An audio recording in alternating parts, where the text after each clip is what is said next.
Muito bem. Agora que você conhece a respeito da morfologia, da estrutura do sistema nervoso simpático e do parasimpático, vamos tentar entender quais efeitos que eles têm sobre os órgãos efetores. É importante lembrar, é importante saber, que o sistema nervoso autonômico, o simpático e o parasimpático, eles agem de certa forma, mantendo o equilíbrio das funções dos órgãos, para a manutenção da homeostase. A maioria dos órgãos recebe inervação tanto do simpático quanto do parasimpático. E nesses casos, os efeitos do simpático e do parasimpático são, de certa forma, efeitos antagônicos. Por exemplo, o simpático vai inervar o coração e a ativação simpática causa aumento da frequência cardíaca. O parasimpático também inerva o coração, mas a sua ativação causa diminuição da frequência cardíaca. Logo, num dado momento, a frequência cardíaca vai ser determinada pelo grau de ativação simpática e do parasimpático. A gente vai observar que para que o simpático ou parasimpático tenha um efeito sobre os órgãos efetores, é necessário que o neurônio pós-ganglionar faça sinapse com o órgão efetor. E essa sinapse envolve um certo tipo de neurotransmissor e receptores pós-sinápticos localizados no órgão efetor. O sistema nervoso parasimpático, no seu neurônio pós-ganglionar, sempre vai liberar o neurotransmissor acetilcolina nos órgãos efetores. Por esse motivo, nós vamos dizer que o parasimpático é um sistema colinérgico. Logo, é a acetilcolina que causa os efeitos da ativação simpática sobre os órgãos. Por sua vez, o simpático, na sua terminação do neurônio pós-ganglionar, vai liberar nos órgãos efetores noradrenalina ou adrenalina. Então, nós vamos dizer que o sistema nervoso simpático é um sistema adrenérgico. Na verdade, não é todo o simpático que é adrenérgico. Em outras palavras, os efeitos do simpático sobre os órgãos efetores são mediados pela adrenalina e pela noradrenalina. Mas também existe uma porção do simpático que é colinérgica. O simpático colinérgico, especificamente, vai inervar as glândulas sudoríparas e o músculo liso, que está localizado na parede dos vasos sanguíneos que levam sangue para o músculo esquelético. Em outras palavras, e resumindo, o parasimpático é um sistema colinérgico.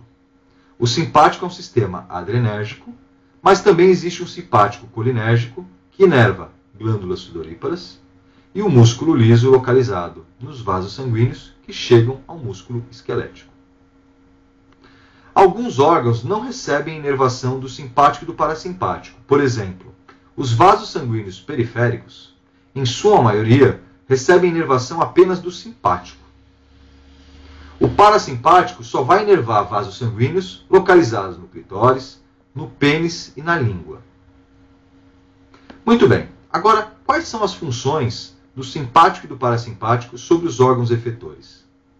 Eu vou sugerir que você consulte uma referência para se aprofundar mais no assunto. Mas aqui eu vou dar uma dica para vocês. O sistema nervoso simpático é aquele sistema que é ativado em situações de luta ou de fuga. Lembrem-se que é assim. Sempre nós temos uma certa ação simpática e parasimpática sobre os órgãos. Só que agora eu vou exemplificar uma situação na qual há intensa ativação do simpático. Numa situação de luta e de fuga, ou de fuga, por exemplo. Vamos ver qual que é a lógica disso. Quando o sujeito precisa lutar ou fugir, ele vai precisar necessariamente usar seus músculos esqueléticos. Para isso, vai precisar aumentar o fluxo de sangue para o músculo esquelético. O que o simpático faz, então?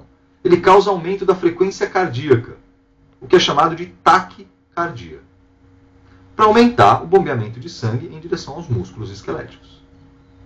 Além disso, o simpático vai causar taquipneia. O que é isso? Um aumento da frequência respiratória, para favorecer uma maior oxigenação do sangue. Agora vejam, o coração vai bombear o sangue para todos os órgãos. Se nessa situação de ativação simpática, por conta da luta ou da fuga, é necessário mandar mais sangue para o músculo esquelético, quer dizer que outros órgãos vão precisar receber menos sangue. Como é que o simpático faz para mandar mais sangue para o músculo esquelético? Ele vai causar uma vasodilatação nos vasos que levam sangue ao músculo esquelético e uma vasoconstrição nos outros vasos sanguíneos, principalmente naqueles que levam sangue para a pele e para as vísceras. Então, o simpático vai causar vasodilatação nos vasos sanguíneos que levam sangue para o músculo esquelético para chegar mais sangue ali. Mas outros órgãos vão receber menos sangue, porque o simpático causa vasoconstrição, principalmente na pele e nas vísceras. Por isso, quando há uma ativação simpática intensa, você vê que a pele do indivíduo fica pálida, porque o sangue fugiu dali, digamos, por conta da vasoconstrição periférica. E o indivíduo relata sentir frio na barriga. Por que isso? Houve vasoconstrição de vasos que levam sangue para as vísceras, então o sangue foge das vísceras em direção ao músculo esquelético, causando essa sensação de frio, já que o sangue é quente.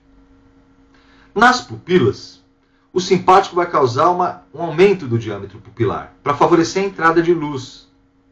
Esse aumento do diâmetro pupilar é chamado de midríase.